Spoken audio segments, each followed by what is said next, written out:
Bonjour mes compatriotes. J'ai le plaisir et le grand plaisir de vous présenter une étude méthodique sur un extrait du livre Le Père Goriot d'Honoré de Balzac, paru en 1835. Il fait partie du module numéro 3, qui consiste à lire un roman réaliste, Le Père Goriot de Honoré de Balzac, 1835. Notre activité sera une activité de lecture méthodique dont le texte support est extrait de et qui figure à la page 58-59 dans l'édition Le Livre de Poche, qui commence par la phrase « Ces 7 pensionnaires étaient les enfants gâtés de Madame Vauquet » jusqu'à des drames continus. Notre objectif serait d'identifier en quelque sorte les éléments du réalisme et les faits de réel. Commençons, mes chers amis, à lire le support de lecture. Ces 7 pensionnaires étaient les enfants gâtés de Madame Vauquet, qui leur mesuraient avec précision d'astronome les soins et les égards, d'après le chiffre de leur pension. Une même considération affectait ces êtres rassemblés par le hasard. Les 2 locataires du second ne payaient que 72 francs par mois. Ce bon marché qui ne se rencontre que dans le faubourg Saint-Marcel, entre la bourg et la salpêtrière, et auquel Madame Couture faisait seule exception, annonce que ces pensionnaires devaient être sous le poids de malheurs plus ou moins apparents. Aussi, le spectacle désolant que présentait l'intérieur de cette maison se répétait-il dans le costume de ses habitués, également délabrés. Les hommes portaient des redingotes dont la couleur était devenue problématique, des chaussures comme ils s'en jettent au coin des bornes dans les quartiers élégants, du linge élimé, des vêtements qui n'avaient plus que l'âme. Les femmes avaient des robes passées, reteintes, déteintes, de vieilles dentelles raccommodées, des gants glacés par l'usage, des colorettes toujours rousses et des fichus éraillés. Si tels étaient les habits, presque tous montraient des corps solidement charpentés, des constitutions qui avaient résisté aux tempêtes de la vie, des faces froides, dures, effacées, comme celles des écus démonétisés. Les bouches flétries étaient armées de dents à vide. Ces pensionnaires faisaient pressentir des drames accomplis ou en action. Non pas de ces drames joués à la lueur des rampes, entre des toiles peintes, mais des drames vivants et muets, des drames glacés qui remuent chaudement le cœur, des drames continus. Bien, mes chers amis, après avoir lu le texte support, commençons par une compréhension globale et dire qu'au cours de la seconde moitié du XIXe siècle, entre 1850 et 1890, naît le réalisme, un courant artistique qui influence de façon décisive et durable le genre romanesque. Des romanciers comme Stendhal et Balzac, dès 1830, puis Flaubert, Maupassant et Zola, ont entrepris de représenter le réel sans l'embellir. On nourrit l'ambition de faire vrai. Dans cette perspective, et grâce à différents procédés, tels que des descriptions ou des portraits, mais aussi grâce à des références à des lieux réels, l'auteur cherche à créer un effet de réel. Je dis bien un effet de réel, afin que l'histoire racontée soit ancrée dans la réalité et que le lecteur y adhère pleinement. Parmi les éléments qui contribuent à créer un effet de réel, dans cet extrait de Honoré de Balzac, on peut mentionner les références à des lieux célèbres et connus du lecteur. Exemple, le faubourg Saint-Marcel, entre la bourbe et la salpêtrière, à Paris, bien sûr, en France, et qui existe bel et bien sur la carte géographique de ce pays. De plus, les détails réalistes dans le texte tels que le costume délabré, les redingotes dont la couleur était devenue problématique, des chaussures comme ils s'en jettent au coin des bornes dans les quartiers élégants, du linge élimé, c'est-à-dire usé par le frottement, des vêtements qui n'avaient que l'âme. Ces détails sur le costume délabré des hommes visent à souligner que ces derniers étaient défavorisés, donc misérables. Il en est de même pour les femmes qui avaient des robes passées, reteintes, déteintes. Elles portaient aussi de vieilles dentelles raccommodées, c'est-à-dire réparées, rafistolées, des gants glacés par l'usage, des colorettes toujours rousses, entre le jaune, la couleur rousse, entre le jaune et le rouge, car elle avait dû perdre de leur couleur originale éclatante à force d'usage et de coups de soleil, et enfin des fichus éraillés dont les fils sont relâchés et écartés avec ces précisions. Il s'avère que et les hommes et les femmes partagent apparemment, visiblement et vraisemblablement même le même destin de misère. De l'aspect vestimentaire relatif aux vêtements, lequel laisse à désirer, aussi bien chez les hommes que chez les femmes, le narrateur descripteur, je dis bien descripteur, passe ensuite pour décrire d'une manière pertinente la constitution corporelle, c'est-à-dire le portrait physique, de ces 7 pensionnaires sur lesquels il s'est focalisé, rassemblés par le hasard à l'intérieur de la maison Roquet, et dont le trait commun est non seulement leur aspect vestimentaire précité, mais aussi leur aspect physique. Tous les deux, l'aspect physique et vestimentaire, tous les deux déplorables d'ailleurs. C'est que presque tous ces êtres montraient des corps solidement charpentés, c'est-à-dire ils avaient des ossatures solides qui leur auraient servi pour échapper et résister aux tempêtes de la vie. Ils avaient, hommes et femmes, des faces, au lieu de dire des visages, des faces froides, dures, effacées, comme celles des écus démonétisés, c'est-à-dire comme une monnaie qui avait perdu de sa valeur. Quant aux bouches, celles-ci étaient flétries, c'est-à-dire défraîchies, en perdant leur fraîcheur, et armées de dents avides, c'est-à-dire voraces, comme si elles étaient prêtes à mordre en quelque sorte. Par conséquent, on comprend que le narrateur voulait faire acquérir à ces personnages une vie et une présence, en chair et en os, dans l'imagination du lecteur. Des faces froides, dures, effacées, comme celles des écus démonétisés, c'est-à-dire comme une monnaie qui avait perdu de sa valeur. Quant aux bouches, celles-ci étaient flétries, c'est-à-dire défraîchies, en perdant leur fraîcheur, et armées de dents avides, c'est-à-dire voraces, comme si elles étaient prêtes à mordre en quelque sorte. Par conséquent, on comprend que le narrateur voulait faire acquérir à ces personnages une vie et une présence, en chair et en os, dans l'imagination du lecteur.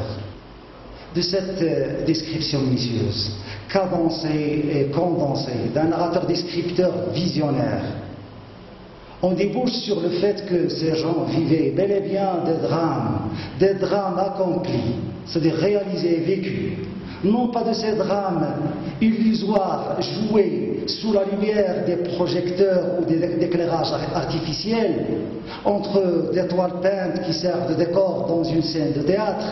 Ce n'est pas un drame théâtral, ni même de la théâtralité, mais des drames vivants et muets, c'est-à-dire qui travaillent sournoisement, en silence, dans les personnages. Des drames glacés qui remuent chaudement le cœur, enfin des drames continus.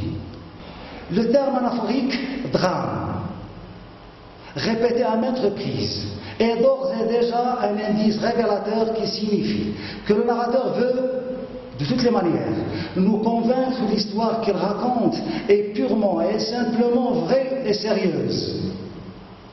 D'ailleurs, n'a-t-il pas avancé dans l'incipit de cette même heure que ce drame n'est ni une fiction, ni un roman, all is true, en langue anglaise, universelle, la plus parlée par tout le monde.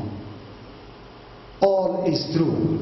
Il est si véritable, ce drame. Ce drame est si véritable que chacun peut en reconnaître les éléments chez soi, dans son cœur peut-être. Maintenant, ce qu'il faut bien comprendre, c'est que dans ce texte de type narratif, descriptif, avec une fonction argumentative, le narrateur-descripteur essaie de nous mettre dans le même bain où se trouvent plongés et baignés ces personnages, en nous plaçant en quelque sorte devant un spectacle désolant, affligeant, chagrinant et lamentable, plein de misère et de malheur, plus ou moins apparent, qu'aurait vécu une société miniature, c'est-à-dire un échantillon de la société, de la grande société, celle française du XIXe siècle. Donc voici un échantillon et sur laquelle nous sommes appelés, nous lecteurs, à nous apitoyer. En définitive, le spectacle qualifié de désolant que présentait l'intérieur de la pension Vauquet se répétait comme le reflet d'un miroir dans l'allure corporelle et vestimentaire de ses habitués, surtout ces 7 sur lesquels le narrateur s'est focalisé. Ce sont alors des gens défavorisés, condamnés à vivre malgré eux dans un lieu défavorable, d'où le poids de malheur. Bien, maintenant passons à notre lecture méthodique et qui normalement doit suivre des étapes. Commençons par la mise en situation de cet extrait. Et disons que ce texte est extrait du roman réaliste Le Père Goriot, de son auteur Honoré de Balzac, paru en 1835. Après une description minutieuse de la maison Vauquet, le narrateur, prolongeant son incipit, se focalise cette fois sur 7 pensionnaires habitués de cet établissement, étant internes, logés et nourris à titre payant. On passe ensuite à l'identification du texte. Le genre littéraire, c'est un roman réaliste qui fait partie de l'ensemble de la comédie humaine, entre autres livres comme Eugénie Grandet, le chef-d'œuvre inconnu, Illusion perdue, du même auteur. Donc c'est un roman réaliste. Le type de texte était narratif, descriptif avec fonction argumentative. Narratif parce qu'il y a un narrateur qui raconte une histoire de personnages qui sont dans ce passage les 7 pensionnaires, sans toutefois nous incliner leur nom, mais il y avait évocation de 2 personnages qui sont Madame Vauquet et Madame Couture qui a été exceptée de ces 7.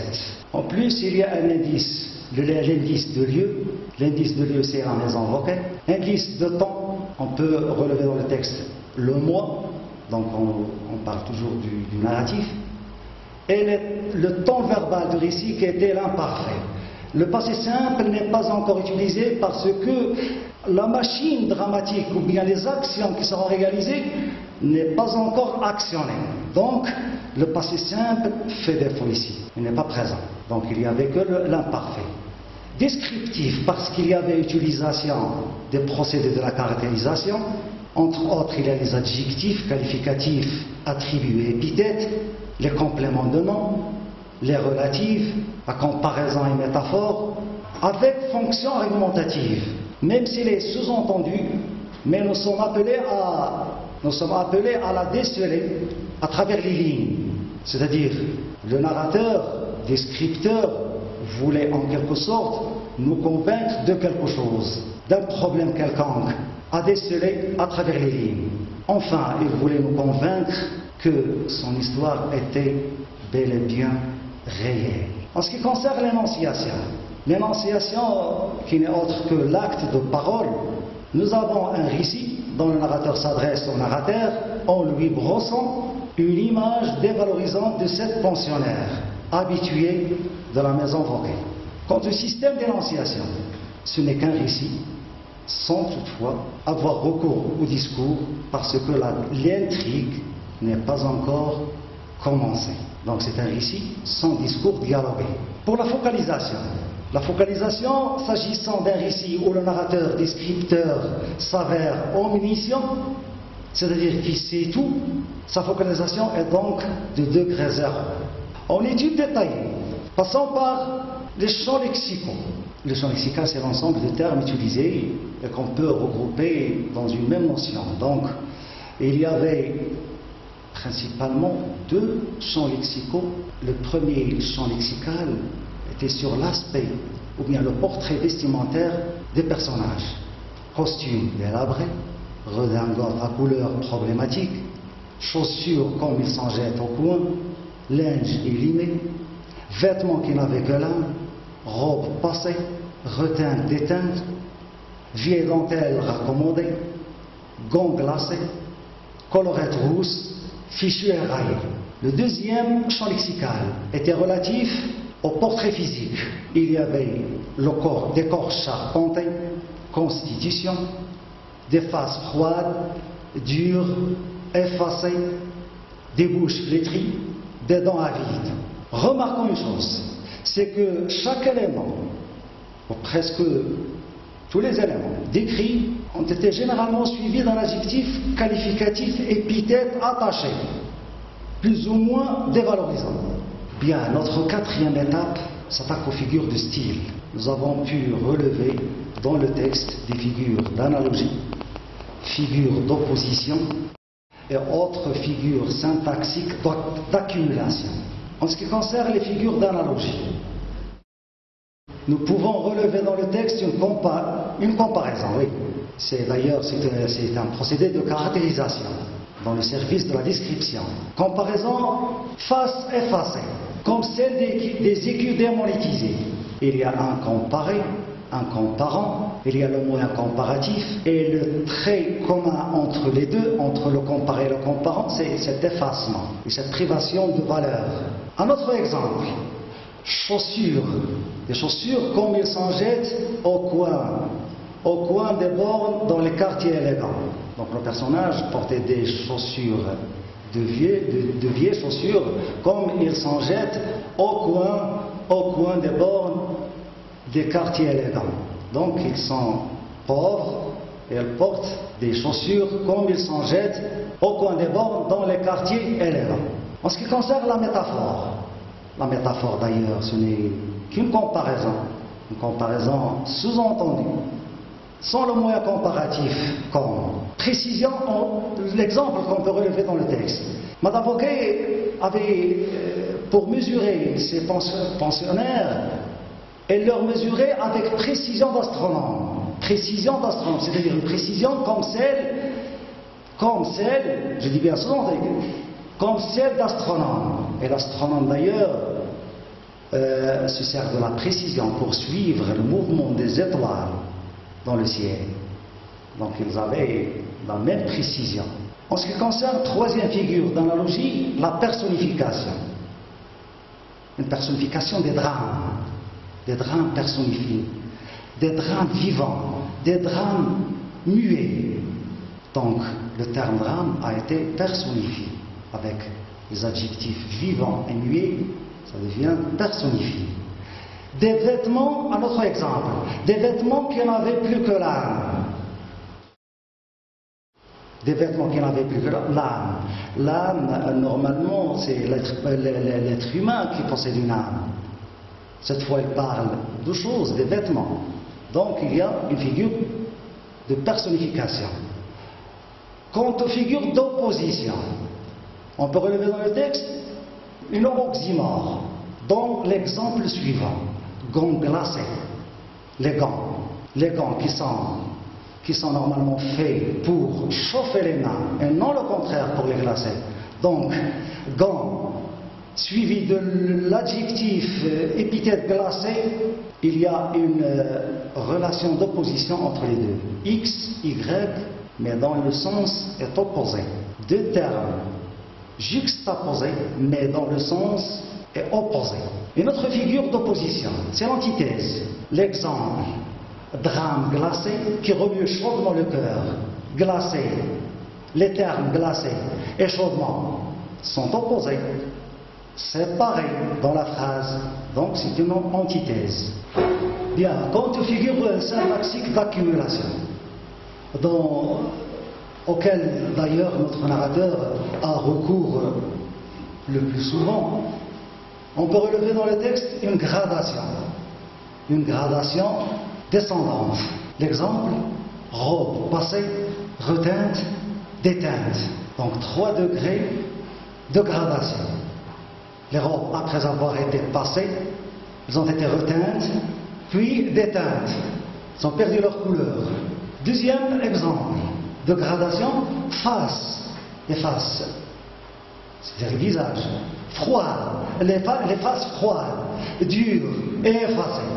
Non seulement froides, mais dures, voire même effacées. Une autre figure syntaxique d'accumulation, c'est l'anaphore. L'anaphore consiste à répéter le même terme à maintes reprises. Donc le terme drame, drame accompli. Plus loin, drame joué. Plus loin, drame vivant. Plus loin, drame glacé. Enfin, des drames continus.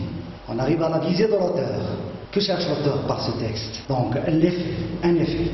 Elle cherche à produire un effet chez le lecteur. L'effet recherché n'est enfin autre que l'effet de réel.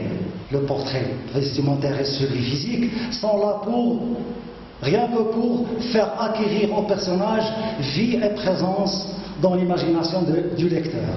Registre de langue, il y a une prédominance de la tonalité dramatique, des drames continus. D'ailleurs, le terme a été anaphorique dans le texte. On passe aux axes de lecture. Comme premier axe, le poids de malheur. Le poids de malheur qui pèse lourdement sur les personnages. Comme un deuxième axe, il s'agit bel et bien d'un spectacle désolant que présentait le lieu, c'est-à-dire la maison Vauquet, et ses occupants. Donc c'est un spectacle qui se répétait aussi bien dans le lieu que dans les personnages. Le lieu et ses occupants sont compatibles. Et comme troisième axe, il y a des drames incarnés, c'est-à-dire personnifiés dans des personnages d'une société miniature, celle française. Et pour synthétiser, nous pouvons dire que l'auteur, à travers ce passage, et par le biais d'un ensemble de procédés d'écriture, entre autres caractérisation, épithétisation, champs lexicaux, figures de style, d'analogie, d'opposition et surtout d'accumulation, montre la réalité désolante d'un échantillon de la société française de l'époque au XIXe siècle. Et avant de clôturer notre étude, je vous propose l'explication de quelques mots qui vous paraîtront plus ou moins difficiles à comprendre. Que voici. Pensionnaire. C'est une personne qui est nourrie et logée pendant un certain temps dans un hôtel, dans une pension. Astronome, qui est dans la science de l'astronomie. Étude scientifique de l'univers, de sa constitution, de ses lois et de son évolution. Bien, mes chers amis, avant de vous quitter, je vous propose ci-dessous une liste des mots qui vous paraîtront difficiles à comprendre et dont l'explication est la suivante.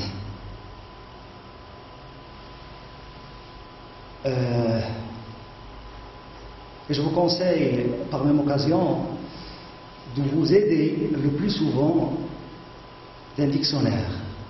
Pour lire Balzac, je vous conseille de mettre à côté un dictionnaire.